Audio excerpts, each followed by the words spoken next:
This is Cash Flow for the New Year, Part 2. And I'm Dave Friedman, a residential realtor expert. And my company is 818myhouse.com.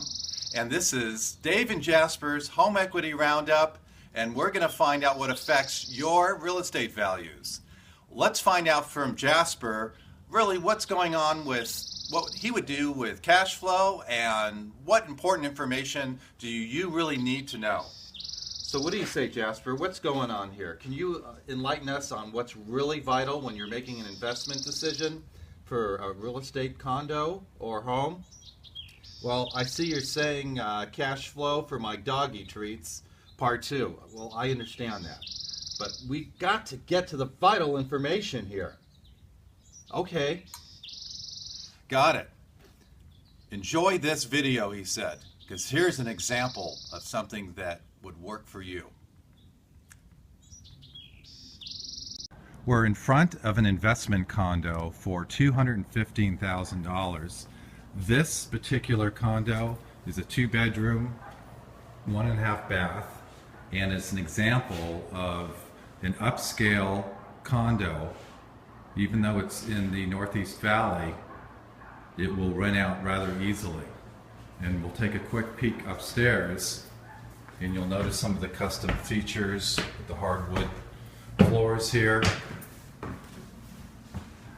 Going to the upstairs where the master and second bedroom is. This is the second bedroom.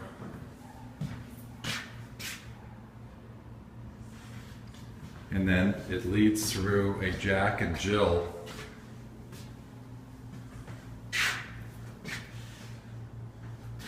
situation into the master. And this is an example of a great rental property. Jasper, you look exhausted from that trip to the investment condo. Well, now we can talk about the real exciting part, which is the numbers and how much you can take a look at making for yourself with an investment condo or home. Now remember, there are 3 key benefits to these investment properties. Number 1, you have cash flow, and that is often protected by depreciation, so you have minimal tax responsibility, or none in some cases. You have appreciation, and that's a big one. The appreciation of the property going up year after year. And then you have the tax benefits. Even if you sell a property, you can exchange it for other larger properties. And that's a wonderful thing without having to pay taxes. Now, with this property, it's $215,000 in this example.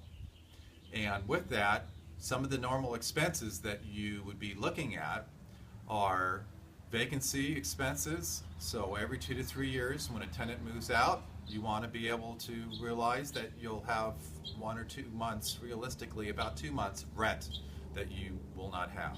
So all my numbers include this, and very few investors look at the total picture, but I feel it's important to be conservative.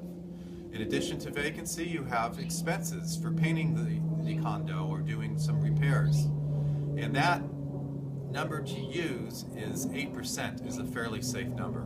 And I would use that 8% of annual income, I would set that aside so that you will have a pot of money for when you need to do repairs. And I would go with a home warranty company like Fidelity Home Warranty, because that's going to really save you a lot of money if your AC goes out, for example. And they only cost around $400 a year. So you have those expenses as well as property taxes and insurance. And after that, you're looking at a solid approximate minimum of about 3% a year. And with appreciation of between 5 and 10% a year, you're really looking at about a total return of 10% or more a year. So these numbers add up year over year to become a fabulous avenue for creating that cash flow to do some trips that you want to do, or purchase a car, or just build up your retirement. So Dave and Jasper are saying, go ahead, take the step, give me a call, and we can talk about really what your next move would be for creating real estate wealth.